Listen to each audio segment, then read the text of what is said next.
there, and welcome to the Seven Figure Network podcast. Today, I'm lucky enough to have Stephen Krivda on with me. And Stephen has a very cool story because he was a very successful builder who then transitioned his ideas into a coaching platform that's helping the whole industry. And that's exactly why I wanted to have him on here today, because he has a very different way of thinking about how to build a company, how to maintain, and how to keep that retention that we all know is the most important part. So Stephen, if you don't mind, I'd love to hear you tell your story. How did you actually get into the network marketing industry in the first place? Yeah, great question. By the way, thanks a lot for having me on here, man. I know this is sacred to you. This is a very important thing for you. And so to allow me into your world, thank you for that. This is really awesome. So thank you, Mel. So yeah, my story is actually quite interesting. When my wife and I got married in 2004, we came from two completely different backgrounds, different everything, right? We both moved into we both kind of met kind of funky and we basically hung out with ourselves. Mm-hmm. And then we were like, we should probably get some outside friends. We should get some friends here. And one of the people that we worked with, she's like, hey, you should come over and having some people over. We have this thing we're doing. And I'm like, oh, sure, whatever. We go over and I see the big screen on the wall and there's a projector and I'm going, well, this should be interesting. It never rung a bell at all. And so you went there for Super Bowl. I went there for something else that happened. And I sit down and they hand me a notebook and a pen. I'm going, well, this should be interesting. And then they start presenting this juice company. I could say the name of the company because they're not around anymore, Mona V. And I sit there and I'm looking around, I'm going, well, this sounds kind of cool. And I'm listening to people talk and not really thinking about anything. And then they start drawing the circles and I'm going, well, this is making sense. I'm a business person. This makes sense. But more importantly, what was cool, Melford, was the culture that we're in. Everybody's friendly and just happy to be with each other. I'm going, these are the people we want to hang out with. Mm-hmm. Because Daniel and I, we were making really good money at the time. So we didn't need the money. We were looking for people. Mm-hmm. And we actually joined for people.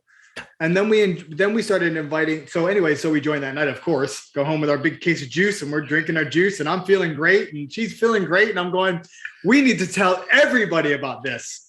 So we start doing that and it was working. People were coming over and I tell my story and everybody knew who I was at the point. And we were joining left and right and everything's happening and everything's going great. We're building like crazy in our town. And then I go to an event and they start talking about this thing called rejection. And I'm going, rejection? I'm like, I wonder what that's about. I'm listening to them and they're talking about no and how bad it feels. And I'm going, yeah, apparently I'm doing this all wrong. I don't really care when people tell me no. But then it sat with me for a while. What are they really thinking about me when they're not there? Mm-hmm. And then all of a sudden, everything changed. I started looking at it differently. I wasn't inviting everybody over. I was inviting the possible yeses, right? I'm pretty sure they'll say yes, so let's invite them. So we went from 20 to 30 people to 4 at a time.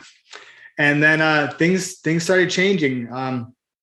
We went from this to plateau to starting to dip. Because our energy was also getting on our team's energy. Mm-hmm. So that happened. There were some different cultural changes inside the company that it's irrelevant to our conversation here. So we end up leaving the company. And then maybe, possibly your audience will identify with this. I probably bounced in and out of about 10,000 different companies from there. Looking for the next best thing. Everybody's like, this is the new one. This is the one. I'm like, okay. And we joined, some would make it, some wouldn't make it. Mm-hmm. And then we realized what was interesting, and I don't even know how we got here, but what was interesting was we found out that the common denominator of winning was looking at us back in the mirror. Mm. And then I thought to myself, all right, so I need to take a look at this. What's really happening here? And why is it that each time I go to an event, why is it that the same people, it seems like, right? Because that's the way my mind was picking up, mm-hmm. with the same trainers every single time. So what's going on here? And then I started looking at the statistics, which don't do that. Good Lord. Statistics don't mean anything, just so you guys know. They don't mean anything. It has nothing to do with you or me. It's just numbers that people put together on stuff. And all of a sudden I'm like, so why are the percentages so low? It doesn't make any sense because this is such a no-brainer thing to do. Mm-hmm. There's no overhead hardly at all. There's no real, to be honest with you, there's really no buy-in. And I'm like, and the possibilities are so astronomical. What's happening here? So I really started looking at human behavior. And the more I got into that, the more I understood it, and the more I figured out what makes me happy, sad, angry, joyful. And when I started paying attention to that and seeing what was showing up in only this little guy's life, just me, I was like, and all of a sudden, shift left and right. I'm shifting, and I'm going. All of a sudden, we're in a new company now. We're in a travel company, and I get into that company, and man, we're back to launching again. So what was the difference? Well, the difference was I was seeing people differently. I was understanding the conversation was completely different than what it was before. And we'll probably hit that as we're talking. And things shifted. And I'm like, you know what? If this guy who was really filled with insecurities, fears, and doubts about conversations, because I'm shy, I'm introverted and all that kind of fun stuff. And if I can do this, if I can make that shift, I wonder how this would impact other people. So I started having those conversations, and well, here we are. Now I'm coaching people through it. And and do I coach people in network marketing? Absolutely, I do. The ins and outs of what to do, I send you right back to your upline. The blockages in the road, that's where we get to have some fun. Yeah. It's so funny that you should mention upline, because we had a very, as talking before, we had a little bit of a similar path where we grew in a very different, Kachetta and myself grew in a very different way, working specifically with health professionals, which was completely antithetic to what our upline did. Our upline was, very prototypical, network marketing, meet, other moms on the playground, talk to friends in the street, that sort of thing, where we decided we wanted to go directly after health and medical professionals because we knew we'd swing the needle the most like that. The reason I'm making this comparison is because you being an entrepreneur and a business person, you brought your business acumen into network marketing before it got broken by showing up to an event and having people teach you that you're doing it the wrong way. And the reason I'm making this point, I don't mean to take over the conversation, but the reason I'm making this point is because I'm thinking about the Great Resignation. I'm thinking about the massive shift. And I'm sure you like me, on LinkedIn every day. I really want to always have my finger on the pulse of the economy, on what the market's like, really what's going on in the world.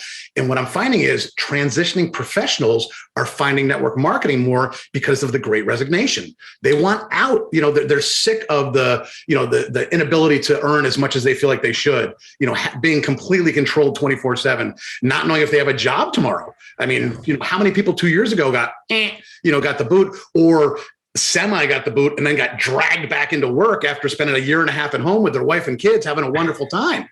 So again, I don't mean to belabor this point, but it seems so important for people to understand that this market is good for transitioning professionals like you, because you can bring your professionalism into it. You don't have to, lockstep follow the leader that does things completely differently than you did. So is that what you're seeing from the folks you're coaching? Are they sort of just falling into a groove and you got to pluck them back out of the groove again? Or do you work with a lot of folks who actually had some business background, found network marketing, and are having a weird time transitioning their former business acumen into this new model? I find both. And so what's interesting, there's a common theme through most, is that I went to school, I got an education, and because of my education, I can get this job. And because I have that job, now I get to earn this amount of income. Well, in network marketing, I call it the ultimate truth teller, is that the moment you get in, you get a mirror held up to yourself and you get to find out who you are. And sometimes the not so desirable self shows up. Yeah. That one that it's such an interesting dynamic when you have your most trusted people in your life and you say, hey, I'm doing something with some really successful people. I'd love for you to meet them. And when they hear something like, oh, well, what is it? Or whatever skeptical response they get, it's all of a sudden they go, well, and the conversation hadn't even come to the conclusion of what it actually was. And already the doubt set in. Yeah. Oh, well, it's kind of one of those and then the person shrinks. And I've worked with, surgeons. I've worked with corporate 500. I've worked with all different types of people, and it's the exact same thing straight across the board. And so the Great Resignation, getting your time back and your freedom back, I think that where we are now, when we, because I know we're going to get further into this, the understanding of thought, and I think that right now is probably one of the absolute best times to become a network marketer, because of so many things that are going on. One, people got a taste, like you were saying, they got a taste of what it's like to be home. I work my tail off in my office, but I'm going to tell you, right outside that door, my son's sitting on the couch. He's not feeling well, so he stayed home from school. So I get to go hang out with him between calls, make sure he's okay, instead of being who the heck knows who would be watching him. And, so we get a taste of that. And then we get a taste of having what that, I don't believe in certainty when it comes to money. However, we'll call it certainty, having that certainty taken away from you. Having a job and saying, this is, in order to keep your job, you must adhere to this. And it might not be your belief. And now all of a sudden you're in this really scary crossroads of, do I stick with my morals, ethics, and beliefs that I have that develop who I am? Or do I provide for my family? And that's, for a lot of people, and I know it would be me too, that's a scary decision to make. Because now you're kind of stepping into your word and your integrity as a human being. Mm-hmm. So we've got that dynamic. And then you have the other dynamic of, I want to be me. I feel like I've been designed for something bigger than simply sitting at a desk, so to speak. And there's nothing wrong with any of that. I worked a desk job for 12 years before I decided to walk away from it all. Mm-hmm. So there's nothing wrong with it, and everybody's designed for something. But when you get that pull in your heart, it's too late now. You're there, man. You are there. Once you get that glimpse of what that really truly feels like, when you go, you know what? I think next week, which this is true, next week, let's go to Universal Studios with the kids. Mm-hmm. And we'll pull them out of school on Monday. And we'll just make sure they're caught up on their homework. And I don't have to ask my boss, because I'm me. And my wife comes with us. She works for her dad. So that's kind of a neat dynamic too. Mm-hmm. So we get to do things like that, or if I had a tickle in my throat earlier this week and I decided to sleep in a little, get a little extra rest, get healthy again. So I don't know how we got to that point, but there we are. Resignation. Yeah, no, you made the perfect point that people got a taste of what it's like to work from home. Yeah. And it's phenomenal. I mean, like you, we've owned our own companies for the last 30 years. Yeah. We've literally worked out of the house for the last 25.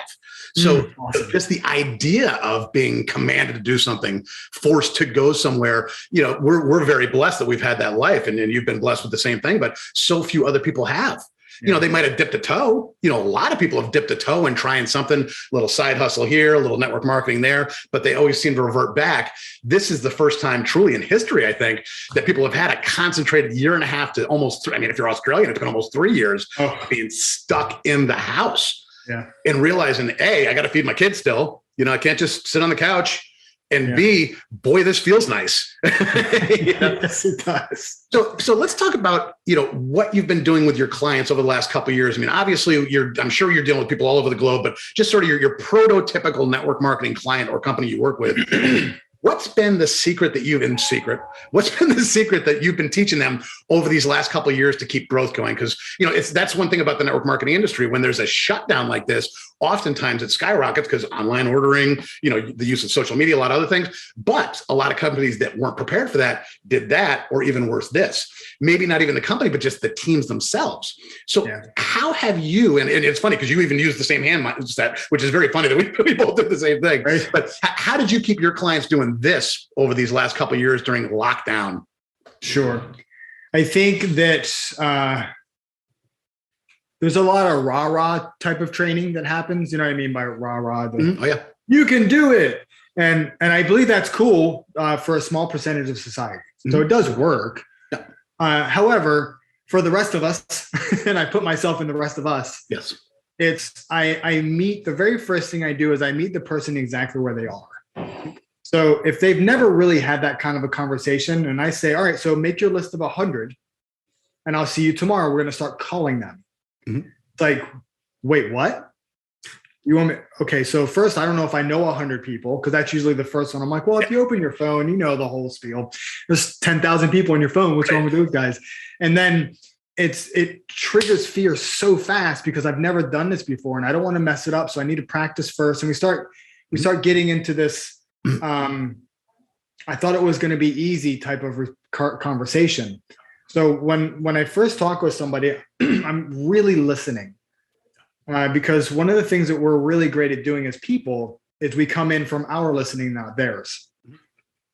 And I can come in fact, I'm two different people from when I was, 40. Now I'm doing 49 this weekend. Two completely different people. You could talk to me now one way, but back then we would have strong words. So if you met me then, it would be more like, this is during when I found out rejection was bad, which is funny, is that I was like, if I could make one phone call a day, man, I'm doing really good because I got the courage and bold enough to do it. Mm-hmm. And I had my other friends that were doing 15, 20, 30 phone calls a day. Mm-hmm. And I'm like, how do they do it? What's wrong with me? So I meet the person where they are and allow them to be the person that they are instead of pushing them into something that they're not ready for, or that they don't think they're ready for. Mm-hmm. There's a neat bell curve that happens. And we want people to be at the top because those are our aces. Mm-hmm. But we don't realize that a lot of these eagles, and one of the trainers, Marcus Setta, talks about eagles and chickens. And the neat thing is like, it's like, well, you don't want the chickens, but the chickens are paying the bills. The eagles are the ones that are going to grow your team. And then his message started shifting over the last couple of years that the eagles actually, we can pull the chickens up to the eagles. And I'm like, that's meeting the person where they are and allowing them to grow. Mm-hmm. It's like going to the gym and maxing out on the very first day. You're not coming back for 2 weeks. Right. So, so that's, I meet them there first. And then we have a conversation of, so what do you want this to look like? Where do you want to go? What happens here? And then the test is not the first call. The mm-hmm. test is call number 2 is what'd you do over the last 7 to 14 days? And that's when we get to take a look at what's the something that's there for you. Mm-hmm. So, oh man, let's just jump right in here. Let's have some fun. And I'm going to say probably a lot of things that you know already, but humor me on this one. So what's cool about it, Melford, is that we have a very interesting way of living our life. So we do something, and we'll use the making the phone call. We do something. We pick up a phone call, and it's somebody we know, and they just launch a diatribe of frustration and anger because it's our fault for calling them, and can't believe you did this. Don't insult my intelligent type of conversation. Now, I don't think I'm the only one that's ever had one of those. and then you get off the phone, and it's like, I don't know what just happened, but I never want that to happen again. Mm-hmm. So we take that experience now, even if it was a minute ago, that's been in the past, and we project it to the future. Mm-hmm. So now our decisions are all made upon avoiding that. Yeah. And then we get up enough courage, we get bold enough, we make another call, and somebody's like, oh my gosh, literally, I was just praying about this. I can't believe you called me. And you're going, right, cool. So are you in front of your computer? Awesome, let's do this. And then so you get off that call and that's an extraordinary experience. Well, again, we take that past experience and we project that to the future. Yeah. So now all of our decisions in this particular moment are based upon, I need to avoid that and get to that. Yeah. So our decisions are all being based upon something. Mm-hmm. Well, if you remember back in 2006, when I was telling my story, all the people that we invited, it was based on nothing. I had no data. I had nobody to tell me I was doing something right or wrong. I had nothing. There was nothing in my future except for a blank piece of paper that I got to, or a blank canvas that I get to start painting and creating and constructing. And as we're going along on the ride, we get to paint this beautiful piece of art, which is called success. And so when I'm working with somebody, we decipher the something that you're putting there. And then we work together through a pretty specific way of coaching to I don't want to say eliminate because the experiences and what you've done are always going to be there. But we get to eliminate the meaning and the significance of the something that we're either avoiding or working towards and make them insignificant. So now we get to move them back to where they belong. And that was a past experience that we remembered, by the way, not even actually what happened. And then we clear our canvas again. And once we have that clear canvas again, then we're off and running again. Now we're going. I love the blank canvas analogy. And I actually, while you were talking, I actually just made a connection. Right. I saw you just taught me something. I love it. I just made a connection in my own mind. The connection that when you've got a blank canvas, you are listening so intently that even if somebody's negative, you're going to figure out precisely why they're negative and be able to address it before it even becomes an objection. That just popped into my head, that the terminology that you used really solidified it for me. And that's why you were so successful in the beginning. I mean, not only were you a business person to begin with, but because you walked in just with passion about what the project did for you, even if someone said something to you negative, you saw beyond that. It wasn't, oh, I don't like network marketing. I don't like this. I don't like that. You actually heard their objection as something real, qualified it and quantified it in your own mind, and were able to spit back out something that was going to be positive. Yeah. Brilliant. That's awesome. Thank you. I love that. Yeah, right on, man. So let's flip the script here. We were talking about growth during lockdown. How about we talk about retention? What would you say are, one or two or even three, I'm not going to limit you, but your keys to retention, not only when you were running your own teams, but also what you're helping your folks with now, because, we've got a little bit of a time lag between the two. So what are the, quote unquote retention secrets you need everybody to know? Sure. So there was so I'll go through the methodical part of it first. I actually learned this, and I'd love to take credit for this, but I had some great mentors growing up through this profession. His name is Chris Kent, and just a great, great guy. And he started doing these challenges, and I'm like, oh, man, challenges. And you ready for this? This is where I used to be. And I'm sure somebody will identify with this. I'm like, challenges, man, if people really knew how little people I talk to, I'm not 100% a weak person. I'm like 15, but I would enroll 3 to 5 because the way I build relationships with people and really dive into who they are and what are they really looking for. And I'm like, man, I got something that may or may not be for you. But I would do it from there. So I'm like, man, I don't want to jump into this challenge because if they see Krivda with 15, they're going to go 15. You need to up your game. And that was the mentality of network marketing, right? So his challenge was amazingly awesome. And I started implementing this into my own teams. It was not based on recruitment. It was based solely on, did you talk to somebody? Did you make a connection that was worth a point? Just, hey, what's up, Melford? Hope everything's going great. Just wanted to see what you're up to. You got a point for that. Smart. Right? And then you would get another point of actually saying, well, so what are you dealing with? So you get another point.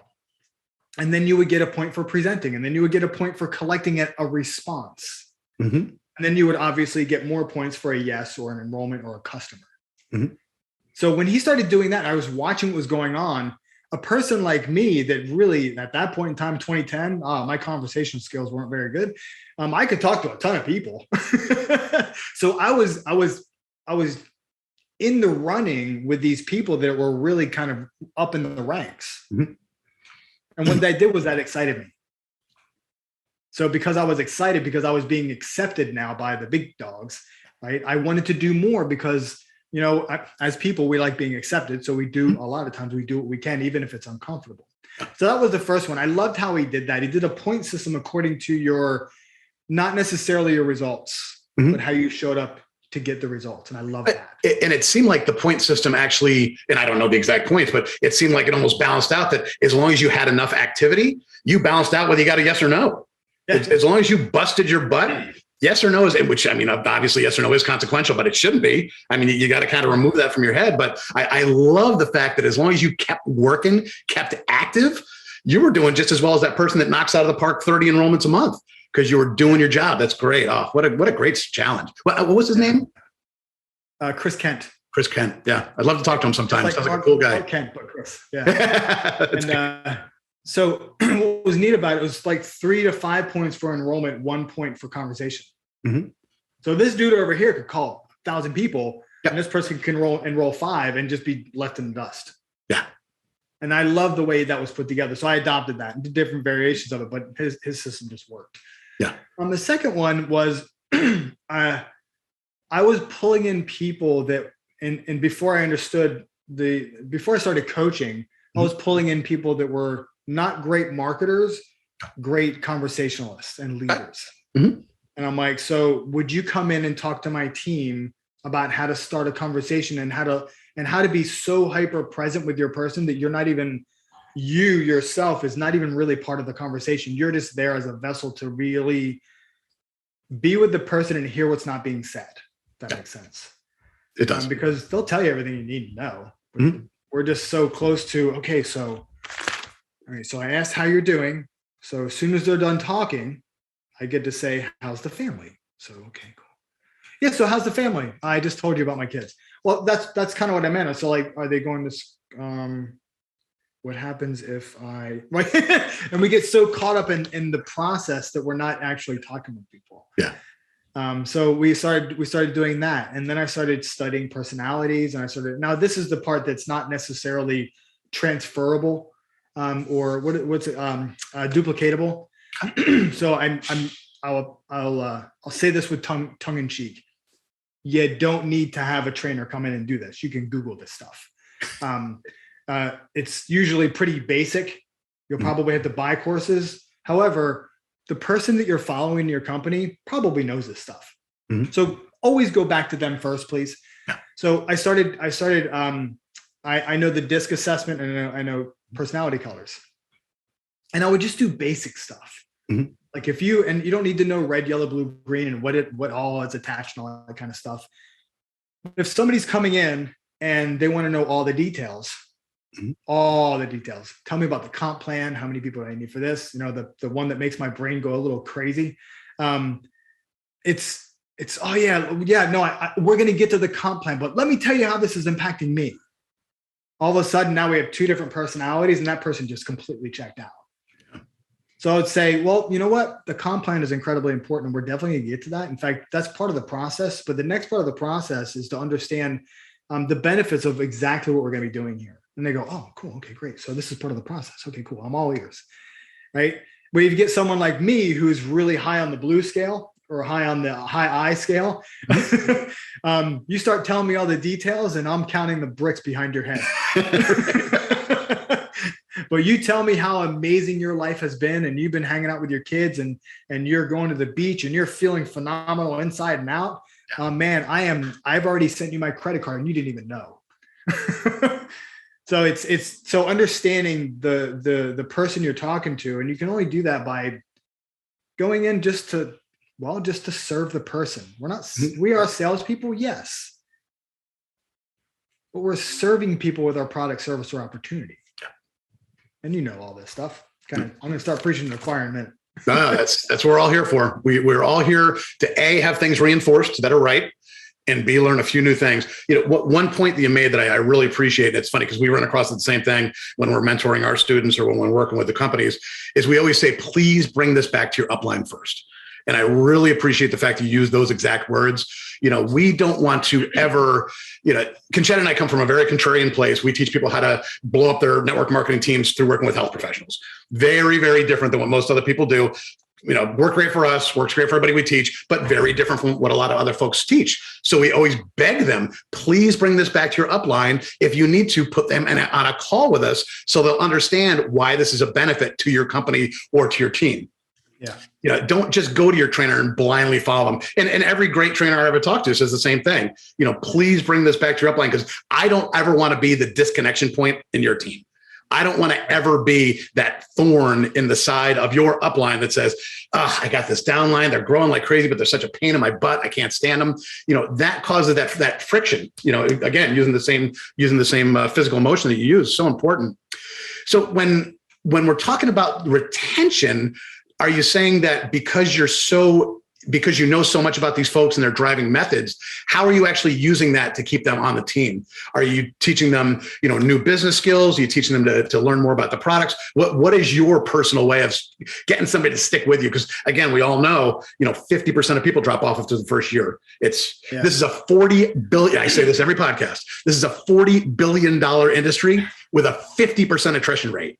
No other industry on the planet could survive that, which proves how amazing network marketing is. But it also proves that 50% of people are kind of being sold a bill of goods, because you only quit if you are disqualified yourself. You only quit if you, in your mind, say, I'm a failure. What I was promised was a failure. The company is a failure. There has to be some failing point or you'd never leave. They'd be there forever. So what was your secret, if you will, to getting folks to stick to your team? Or again, what you're teaching folks right now to get them to really stick? Yeah. So I use my experience a lot. Not my experience as that, but the experiences that I've created along the way. And one of them was, I just enrolled anybody. I didn't really care who they were. I just enrolled everybody, just whoever it was. You don't want to do it? Oh, you know what? Just give it a try. Just try. And they'd be like, oh, all right, no. And of course they would quit, and they would take, and then unfortunately, oh, Steve talked me into this. And then their words would get on to everybody else and be like, I think he talked me into it too. I'm quitting too. Steve's a jerk. And all of a sudden it's like, and it's a no wonder we have attrition. Yeah. So you said the word qualified. I'm a heck yes person. You have to be a heck yes on this. Oh, I don't know if I can do this or not. I'm like, well, let's address that first. Because if it's legit, you don't think you can do this, then it's probably not going to work. Mm-hmm. It's no problem. It's not that big of a deal. We're still friends. I just wanted to see if it would be something you could do. Yeah. That's number one. It's really, we want to enroll people. God, Lord, I remember my first person, I about jumped through my roof. I'm like, it works. I made 47 cents. I can't believe it's amazing. It only took me 3 months. I'm making -4 cents an hour. But it didn't matter because all of a sudden the proof was in the pudding, right? But here's the thing is that when we're out recruiting, so to speak, is that it's okay to tell someone no, not just to wait for that person to say no. So that's number one, is just really qualify your people. Mm-hmm. Because imagine because I had somebody say this to me and they said, imagine if it took 7 years to make $200,000 a year. Would that be worth it? And I'm like, worth it? Are you kidding me? Because not on year number 7, you don't all of a sudden get a $200,000 check. You're going up as it goes. Yeah. And I'm like, oh man, that's kind of a ridiculous question to ask me. Like, well, yeah. And then you have the people that are walking across stage. Are like, I did it in a year. And I'm like, well, if I can multiply by 7, right? So it changes the conversation in our own minds, because now we're not investing $150,000 in college to make $300,000 a year. And it's not that I don't down college. My boys are most likely college. It's not the point of the conversation. So qualifying them, understanding who they are, and then getting them to their own events, to their business. With the right mindset on how to absorb the information. Yeah. And then while they're in it, actively taking notes on how they can implement what they're learning as they're going, because everybody speaks differently. You have like 10, 15 speakers. So speaker number 1 may say what you're saying, and they may go, I don't know if I know any of those people that you're talking about. It's like, all right, well, I'll take notes anyways, just in case I come across a teammate that does. Right. So that will be for them. So you start taking notes, and because I got to be honest with you, man, I love events. They're a lot of fun. I get so crazy excited about it. But when Tuesday came around, my life came back into order. It was just really nice information. Now I'm just tired. So I encourage people to go to their events. I encourage people to get on their own calls with their people, because it's staying around the campfire is going to keep you warm. And that's where the culture comes in. And I encourage people to work with each other, and I pair people up. I wouldn't put a super alpha with a super introvert. That would be, I pair people up with each other so they can work with each other and have fun with the whole thing. So speaking of pairing up, I know you mentioned Danielle earlier. Did you guys build your business together, or was this all you? Was it how did that play? I love hearing the family story about how everything evolved, because again, you got kids too. So layer number 2 is, how do you keep growing like crazy and not sort of stick the kids and the wife to the sideline? Right. So funny story. I'm in a health and wellness company now. And I got back in 2018 because I just love the product, and I love the number one earner of the company. He's such a good friend of mine. Mm-hmm. And I'm like, man, I'm so in just because of you. Like, I don't care what the products do. Well, the products really treated me well. I mean, us people in network marketing, we look young, man, because our products work. So I told Danielle, and I said, hey, this is really good stuff. I'm like, want to give it a shot? She's like, oh, totally. Well, because of what she's experienced, Danielle's not a network marketing builder. She wants nothing to do with it, except for she's building more than I am. Because people are like, so how do you have so much energy? How are you up at 4:30 in the morning and teaching these classes and then going to work all day long and being a mom? And she's like, oh, it's not that big of a deal at all. In fact, I'm on these supplements and I'd be more than happy to share them with you. So she's a walking product. Danielle does a lot of building, and that's the way we've always done it. I'm the out front person, out actively going for it. She's the passive person, pulling in more people than me. Oh, that's great. But you guys are doing it together. And it doesn't matter, It wasn't always like that though, man. Yeah. Sorry. I didn't mean to interrupt you, but it definitely was not always like that. Gotcha. Well, so please go into it. Tell me what the backstory is. Well, we, in the very beginning, back in the 06 to 08, 9 days, she was all on board with me. And then she watched what it did to me, or how I allowed it to affect me. And she's like, man, I don't want anything to do with that. So she pulled way back.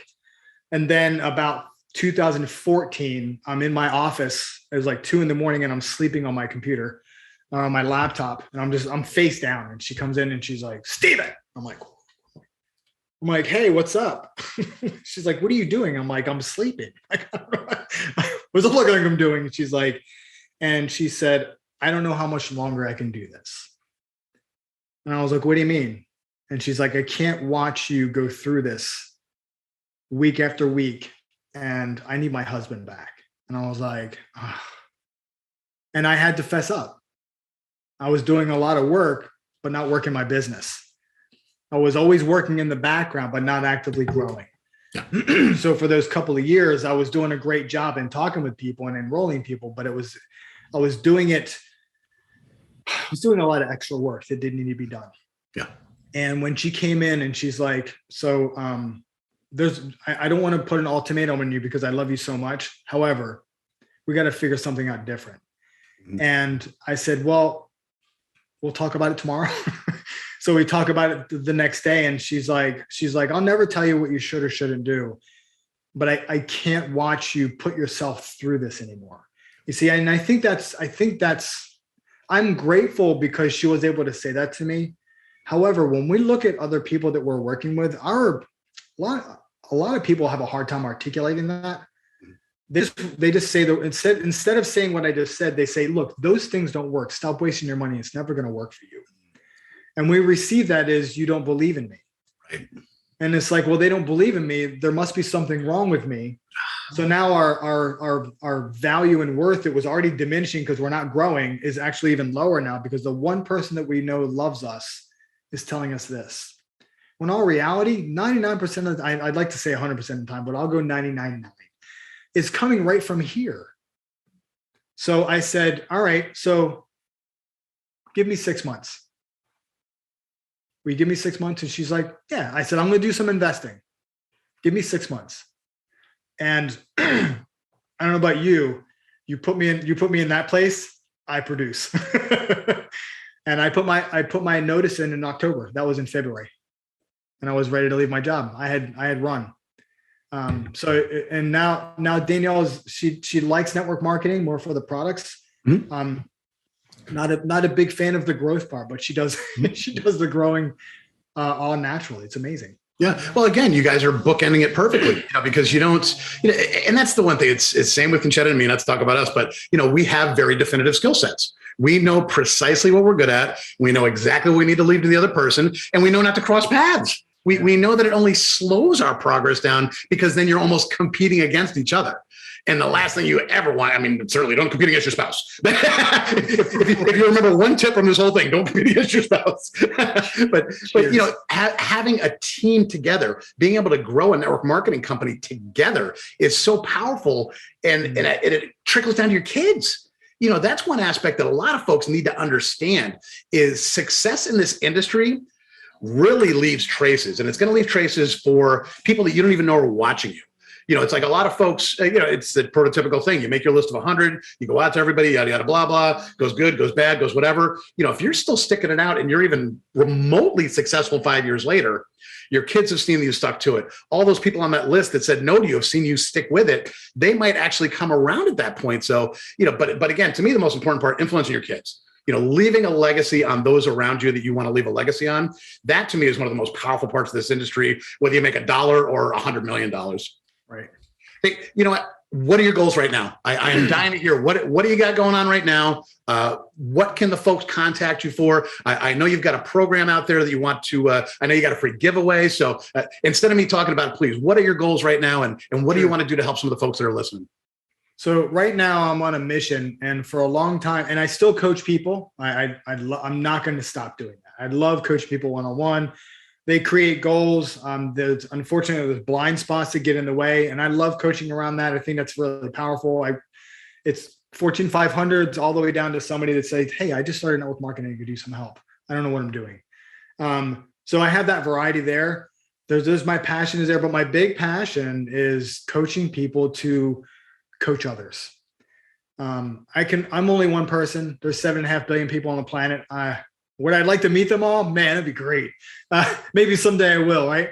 But that's what I'm doing now. I'm coaching people to be leaders and to coach others in the way that I do it. And my way is not the perfect way, or it's not the number one way. It's just it's the way that works for me. And it's been a pretty extraordinary ride. So that's right now, my big goal is to create an army of coaches. And whether you're leading a company, you're a manager of a dentist's office, or you're leading a team of 100,000 people or 4 people, doesn't really matter. If you have the gumption and the heart to serve, let's have that conversation and really let's design that. And so that's where I'm sitting with it. And it's been successful the last several years. And so I've been having a good time with it. So that's my big goal right now is that I want 12 main coaches, and I'm getting there. 12 main coaches that can do the same exact me underneath my umbrella of Krivda Enterprises, and continue to move out like that. That's the big one. That's fantastic. So tell me, what is the best way? Now we're going to have your bio and your contact information in the show notes, but please tell us right now, what is the best way to contact you? You could do one of two things. I mean, my name is Steve Krivda, so stevekrivda.com. That's my website. That's an easy one. But if you're fine, I'll give the gift away now. So I did a 5-day training, and so I'm giving away day 1. And if you want the rest of the days, just contact me, and I'll probably just give them to you anyways. That's kind of what I do. I give everything away. But what this is doing is if you've seen how you predictably show up in different situations, whether you're picking up the phone, talking to your husband or your wife, talking to the kids, or driving down the street, there's a predictable, not so predictable way of being that is controlling every single one of your decisions. And then we become trapped there and we don't even know it. So that's what this video, it's actually 2 hours long. So get some popcorn, or you can watch it in segments, but it's at Unlocking Your Inner Greatness. That was purposely done. UnlockingYourInnerGreatness.com/7-figure gift. Because you're a 7-figure guy. It's funny because we always joke about the fact that we call this the 7-Figure Network podcast. We don't force people to become seven-figure earners. We just want you to know that if you surround yourself with a seven-figure network, you got a lot more of a possibility. And if you can build a seven-figure downline, you're going to be a seven-figure earner. There's just no way of getting around it, but building that network around you, being around the right people. So Steve, thanks so much. I really appreciate the gift. It's just fantastic. I know everybody's going to take you up on that, and I guarantee everybody's going to call you for more. So, so be ready for them to want the other chapters. So Steve Krivda, thanks so much for being on the Seven Figure Network podcast today. It was just perfect. I really knew we were going to go off into some really cool thought patterns because you've had such a diverse background, and both being former entrepreneurs, you just kind of think about these things differently. So, folks, thanks so much for being on here. We will see you again next week. Steve Krivda, thanks again for being here. I appreciate it, bud. Thank you. It's a very humbling experience, man. I appreciate you very much. What you're doing here is extraordinary. Thank you for that. Thank you, my friend. I appreciate it. Have a great day. You too.